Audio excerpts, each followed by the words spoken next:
مرد جب عورت کو کھو بیٹھتا ہے تب اسے قدر ہوتی ہے، لیکن تب تک وہ عورت کے دل سے اتر چکا ہوتا ہے۔ ملنے اور بچھڑنے کے راستے ہمیشہ ایک جیسے ہوتے ہیں، بس فرق صرف اتنا ہے کہ ملنے میں مدتیں لگ جاتی ہیں اور بچھڑنے میں کچھ لمحے۔ تم دنیا کے کامیاب ترین انسان بن سکتے ہو، بس اپنے ماں باپ کی خدمت میں کوئی کسر مت چھوڑنا۔ سب کچھ پاس ہو کر بھی اگر بے سکونی ہے تو سمجھ لو تمہارا دل دنیاوی چیزیں نہیں چاہتا، بلکہ وہ اللہ سے جڑنے کے لیے تڑپ رہا ہے۔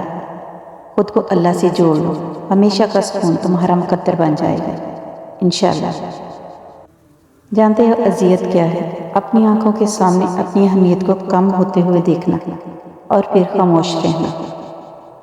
3 لوگ جب آپ کے سامنے بات کر رہے ہوں تو انہیں مت روکیں، والدین، بچہ اور غم زدہ انسان، کیونکہ ان کا دل بول رہا ہوتا ہے۔ عورت خود ایک بڑی طاقت ہے، اتنی بڑی کہ مرد پیدا کرتی ہے۔ مخلص شخص کو ہمیشہ بے وقوف سمجھا جاتا ہے، حالانکہ ایسا نہیں ہوتا، وہ سب سمجھتا اور جانتا ہے، بس وہ اپنے صبر کی وجہ سے لوگوں کی گھٹیا حرکات کو نظر انداز کر دیتا ہے۔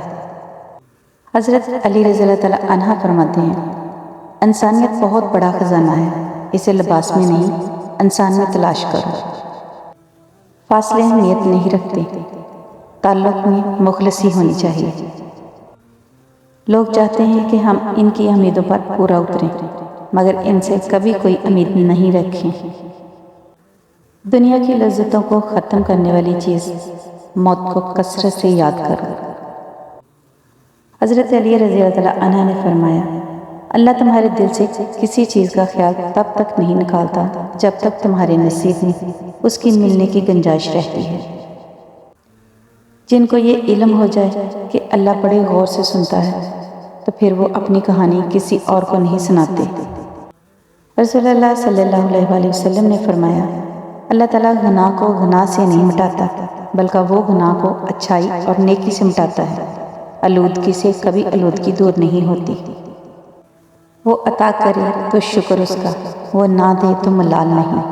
میرے رب کے فیصلے کمال ہیں، ان فیصلوں میں زوال نہیں۔ جب دنیا کو مقصد حیات بنا لیا جائے، زندگی کی تمام کوششیں اس کو حاصل کرنے میں لگا دی جائیں، تو پھر اس کی ہر چیز دل کو باتی ہے، اور اس سب کے دوران آخرت دھندلا سی جاتی ہے۔ جب خود سے کسی فیصلے پہ نہ پہنچ سکیں تو اس کو لے کر اپنے رب کے پاس چلے جائیں، اس سے اپنا معاملہ بیان کریں، تنہائی میں بیٹھ کر اس سے کسی دوست کی طرح اپنی ہر بات کر دیں۔ کبھی کبھی صرف اللہ پاک سے بات کرنے کی ضرورت ہوتی ہے۔ زندگی بہت خوبصورت ہے، اور شکر کرنے کے لیے یہ وجہ کافی ہے کہ اللہ ہم سے محبت کرتا ہے۔ مسلمانوں میں باہمی فتنہ کے وقت میں نبی کریم صلی اللہ علیہ وسلم کی نصیحت یہ تھی کہ اپنے گھروں کے کلین بن جاؤ، یعنی جتنا مرضی لوگ بھڑکائیں اور بھلے جتنی تیز آندھیاں آئیں، تم نے گھر میں کلین کی طرح جمے رہنا ہے۔